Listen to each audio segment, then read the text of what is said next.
So, welcome to today's Explainer. We're talking about going from total exhaustion to genuine alignment. We are unpacking a pretty profound 16th century spiritual poem, a Hukamnama from the sacred Sikh scripture, the Sri Guru Granth Sahib Ji. Now, you might be wondering, what on earth does a centuries-old text have to do with my life today? Well, honestly, the ancient wisdom in these verses feels like it was written literally just for our stressful, high-pressure modern lives. It lays out a totally timeless blueprint for moving past that chronic burnout we all feel and finding genuine, grounded peace. Let's just dive right in and ask a question that, frankly, we all face, especially if you're a professional navigating today's super fast-paced world. Are you exhausted by the constant need to achieve more? Seriously, we spend so much of our energy trying to climb that ladder of success, trying to hit that next big milestone, but without ever feeling truly satisfied when we finally get there. This ancient text understands that universal human exhaustion on a completely profound level. It actually starts by diagnosing our exact modern struggle perfectly. It points right at the exhausting trap of our ego, which is just constantly demanding more. The text says, caught by the pain of Maya, he passes his life crying out, mine, mine. Think about that for a second. That mine, mine is the endless pursuit of the next promotion, the bigger salary, the better title. It's that nagging voice in our head that says we're just never quite enough exactly as we are. And the ancient concept of Maya perfectly describes this specific brand of modern burnout. Maya is often translated as illusion. In our daily working lives, it's the mirage that once we finally acquire enough wealth or achieve a certain VP status, we'll suddenly just feel peaceful. But it's a complete illusion because that finish line just keeps moving, right? And it leaves us endlessly tired and, at the end of the day, fundamentally empty. There is actually a really powerful warning here about this trap. The text warns that without shifting our focus away from this endless accumulation, we reach the end regretting and repenting, which is a pretty heavy but profound way to describe reaching the twilight of our careers or the end of our lives, only to realize we prioritized all the wrong things. It's a huge wake-up call to stop letting the illusion of Maya dictate our daily priorities. But here is the beautiful, completely practical way out of this trap. We are invited to make a fundamental shift in how we operate. Instead of this mindset of frantic doing and acquiring outward, we're guided toward a state of receiving inward. It's about changing our entire posture toward the world, moving from one of grasping and clinging to one of open acceptance. This introduces the concept of grace so beautifully. It reminds us that true alignment isn't something we can just hustle for. You literally cannot put inner peace on a to-do list and aggressively cross it off. It just doesn't work that way. It's something we have to receive and tune into. And when we open ourselves up to that grace, we naturally begin to meditate on the Naam. So let's break down what Naam actually means for us practically today. Instead of constantly comparing our chaotic, behind-the-scenes struggles to everyone else's perfectly curated highlight reels, practicing Naam brings our attention right back to our own grounded spiritual center. It is mindful remembrance. It's a deep, meditative state that anchors us right here in the present moment, completely insulated from those swirling external anxieties about where we stand in the world. The result of making that practice a habit is incredibly satisfying.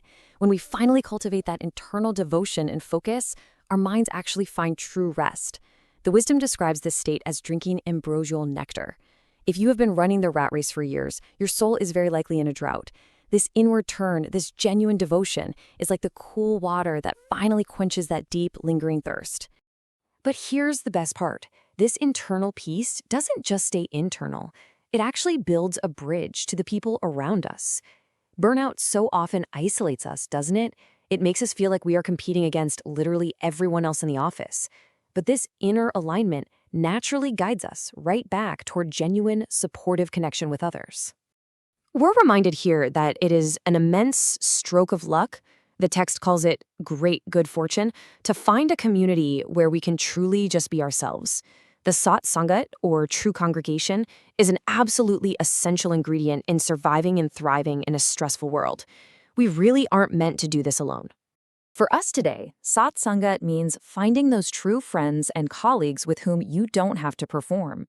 It is the complete opposite of a competitive networking event that leaves you feeling totally drained and inadequate.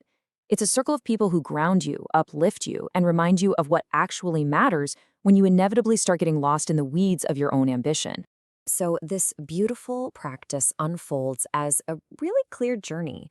First, we find our supportive community, our Sangat.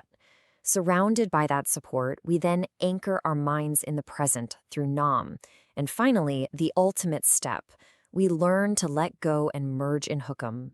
By engaging in this journey, we're promised something incredible. We become unattached and untouched. Now, to be clear, that doesn't mean we become cold or emotionless robots. It means we gain liberation from the absolute emotional roller coaster of pleasure and pain. It means we no longer let a bad day at the office, a highly critical email, or a missed promotion completely destroy our peace. We can observe those things for sure, but they don't define us. This leads to a glorious resolution, revealing the ultimate secret to surviving our high-stress lives. Surrendering to His Hukam, He finds peace. Now, I know that word, surrender, can be a really tough pill for ambitious professionals to swallow. We're taught from day one to take charge, to dominate, to steer the ship. But this ancient wisdom flips that entirely on its head. Hukam is the divine command. It is the natural order of the universe. Recognizing Hukam is definitely not about giving up or just being passive. It is the incredibly brave, active choice to trust the universe and accept what we simply cannot micromanage.